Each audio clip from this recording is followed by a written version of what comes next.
Bueno, entonces les venía prometiendo en todos los videos lo del principio de Carnot. Ahora sí vamos a hablar de él. El principio de Carnot no es más que otra definición de la segunda ley de la termodinámica, ¿sí? Isaac Carnot, un francés, propuso el siguiente enunciado. Dijo, no hay máquina térmica más eficiente que la máquina térmica descrita por el ciclo de Carnot, la cual describe o que describe un ciclo termodinámico totalmente reversible. ¿Sí? Entonces va a ser una máquina ideal porque en una máquina de Carnot o descrita por un ciclo de Carnot no vamos a tener en cuenta las irreversibilidades de un proceso, ¿sí? Inherentes en todo proceso, ¿cierto? Como les dije en el video anterior, una máquina térmica siempre va a tener irreversibilidades, ¿cierto? Por fricción, por disipación de calor, porque las sustancias no son tan puras en realidad, ¿no? Las sustancias que uno utiliza de manera, digamos, en la industria química, en la industria petrolera, en cualquier industria no son sustancias muy puras, de tal manera que las propiedades termodinámicas que ustedes buscan en sus tablas de vapor varían un poquito, ya que son sustancias que tienen trazas de contaminantes, o no trazas, hasta puede tener sedimentos, por ejemplo. Entonces, por todas estas cosas, vamos a decir que es una máquina ideal, ya que no tiene en cuenta las irreversibilidades. ¿Bien? Bueno, entonces el ciclo de Carnot. Bueno, ¿y qué es eso del ciclo de Carnot? Es un ciclo termodinámico descrito por dos expansiones. Una, expansión isotérmica, ¿sí? Que la puse en azul, la cual va a estar a una temperatura T sub H. Va a estar alternada con una expansión adiabática de 2 a 3. Después vamos a tener una compresión isotérmica de 3 a 4, la cual va a estar a una temperatura T sub L. Y finalmente vamos a tener una compresión adiabática para volver al estado inicial mediante un ciclo termodinámico por medio de una compresión adiabática. ¿Sí? Eso es un ciclo de Carnot. El directo, también puede haber ciclo de Carnot inverso. Ustedes van a leer en el libro qué es un ciclo de Carnot inverso. Eso se los dejo a ustedes. Bien, entonces, ¿cómo escribimos un proceso mediante un ciclo de Carnot? ¿Cómo lo vamos a describir? Entonces, miremoslo al lado izquierdo mediante este ciclo. Hagan de cuenta que mi máquina térmica va a ser un sistema cilindro-émbolo unido a un cigüeñal, ¿sí? Un cigüeñal que cada vez que da una vuelta, ¿sí? Genera un trabajo, digamos, un trabajo de frontera, ¿sí? Entonces, como sustancia de trabajo vamos a tener un gas ideal. Bien, un gas ideal. ¿Qué va a pasar? Estamos en el estado 1 y tenemos un gas ideal. La vamos a poner en contacto con la fuente que está a una temperatura T sub H. Mientras esté en contacto con la fuente, el gas ideal se va a expandir, ¿cierto? Fíjense, el volumen inicial, el volumen 2 es mayor. Entonces, ¿cierto? La fuente le va a transferir ese calor Q sub H, que llamamos calor desde la fuente a la máquina térmica, que lo estamos representando mediante un cilindro émbolo con un cigüeñal. Lo va a transferir al gas ideal, de tal manera que se va a expandir. Entonces, este cilindro émbolo interiormente va a estar expandiéndose de manera isotérmica con la temperatura de la fuente, ¿sí? ¿Qué pasa aquí en el punto 2? En el punto 2 separo, es que no es muy grande el tablero como para hacerlo bien, pero voy a retirar la fuente, ¿sí? Voy a retirar la fuente. Y entonces, aquí voy a tener nuestra máquina térmica que estamos representando, un poquito más expandida, ¿sí? Ya va a estar dando casi que toda la vuelta. Pero en el punto 2 retiro la fuente. Retiro la fuente. Pero ¿qué pasa?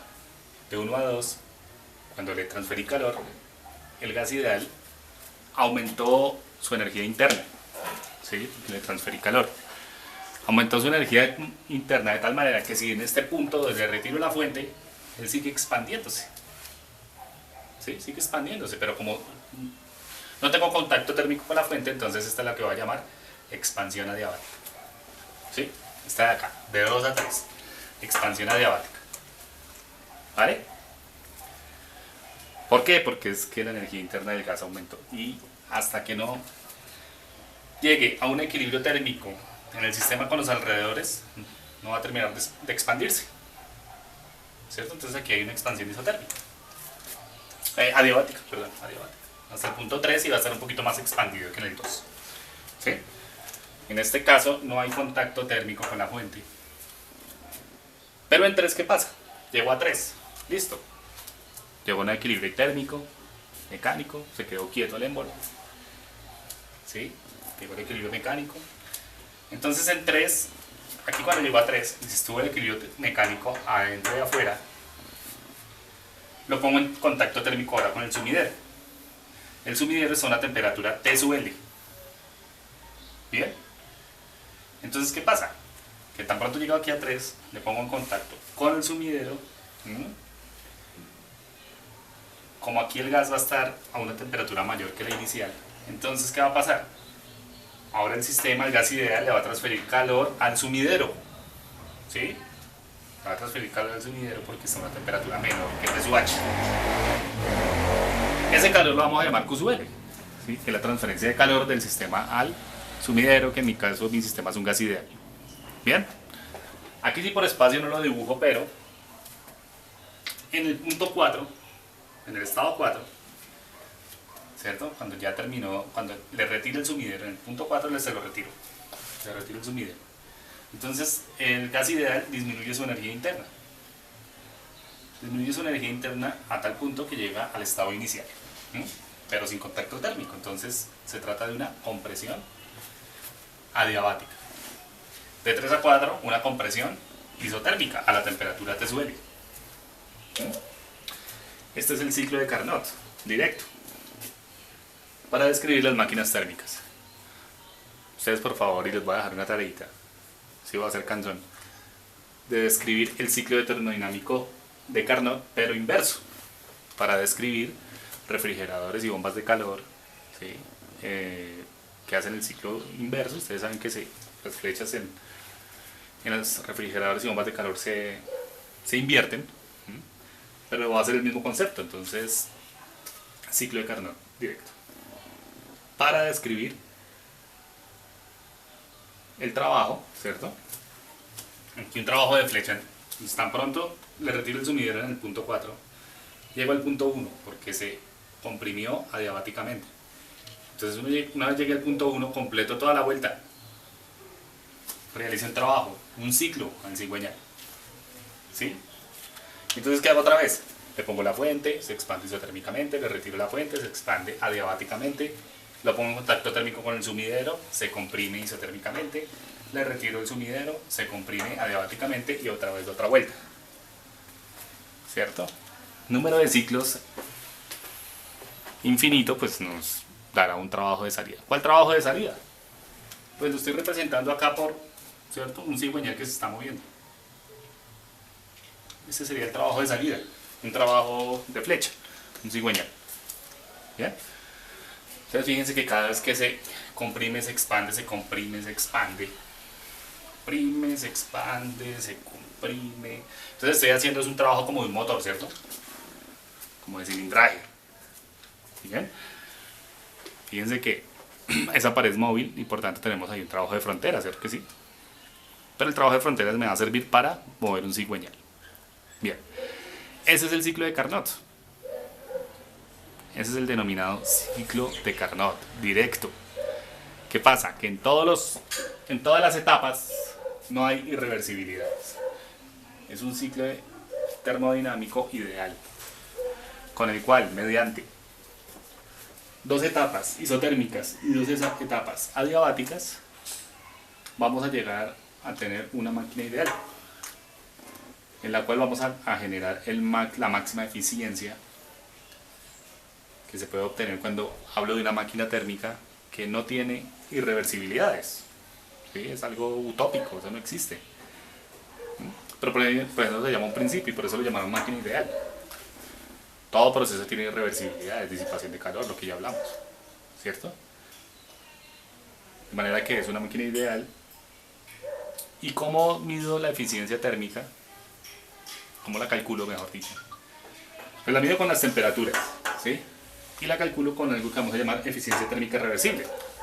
Cuando hablamos de eficiencia térmica reversible, NTERM-REV, se trata de la eficiencia térmica reversible descrita desde una máquina de Carnot.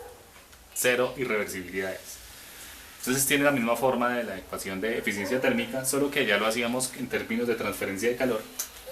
Aquí, la eficiencia térmica reversible, desde el principio de Carnot, se describe como 1 menos T sub L sobre T sub H. En Kelvin, obviamente. Ustedes saben que todas estas ecuaciones de termodinámica van en Kelvin. No le metan nunca ya grados Celsius. O Rankine, ¿sí? En el sistema inglés.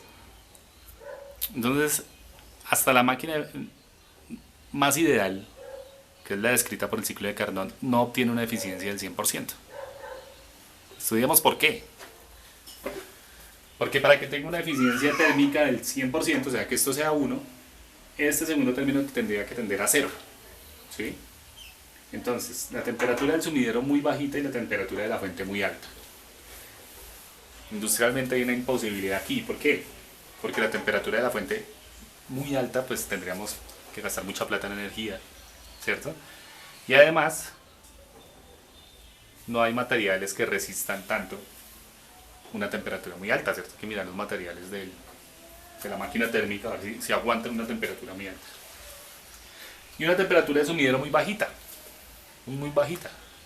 Eso también es imposible porque las fuentes naturales son ríos, océanos, lagos, ¿sí? Hasta el aire, lo cual no va a tener una temperatura muy bajita, ¿cierto? Entonces hay la imposibilidad de obtener un 1 en la eficiencia térmica reversible. Ni siquiera con el principio de Carnot vamos a obtener una eficiencia del 100%. ¿Sí? Y de ahí viene el principio de Carnot. Entonces vamos a decir lo siguiente. Vamos a decir que si hablo de una eficiencia térmica, ¿sí? Si yo tengo una eficiencia térmica de una máquina térmica normal, real, si esa eficiencia térmica es mayor, perdón, es menor a la eficiencia térmica reversible, ¿sí? Yo voy a decir que es una máquina térmica real. ¿Sí? Es decir, ¿por qué? Porque la eficiencia térmica me está dando menor a la reversible, que es la máxima que yo podría obtener. Entonces, una máquina real, con la palabra real, vamos a hablar de una máquina que tiene irreversibilidades. ¿Sí? Una máquina térmica en la cual yo calculo la eficiencia con las transferencias de calor, como vimos en el video de máquina térmica. Si yo calculo una eficiencia térmica y me da igual a la eficiencia térmica real, térmica reversible, perdón, yo voy a hablar de una máquina térmica ideal, la cual no tiene irreversibilidades. Entonces estoy hablando de una máquina térmica de Carnot. Y si yo calculo una eficiencia térmica y me da mayor a la eficiencia térmica reversible, ¿sí? Entonces vamos a hablar de que es una máquina térmica imposible, ¿sí? Porque está violando la segunda ley de la termodinámica, porque uno de los principios de la segunda ley de la termodinámica es el principio de Carnot. Volvamos a que no hay una máquina térmica más eficiente que la máquina térmica descrita por el ciclo de Carnot, ¿sí? Y la máquina térmica descrita por Carnot me lleva a decir que la eficiencia térmica reversible no va a estar en términos de calor, sino de temperatura, ¿vale? De tal manera que si me dicen que tengo una eficiencia térmica en una máquina que construí y me dio mayor a la eficiencia térmica calculada por Carnot, es carreta, ¿sí? Es carreta, eso no existe, es una máquina térmica imposible. Está violando el segundo principio de la termodinámica. ¿Bien? Esto es el ciclo de Carnot. Y en el próximo video les estaré describiendo de dónde viene como tal el principio de coeficiente de desempeño, pero en términos reversibles. Vamos a seguir hablando de reversibilidades.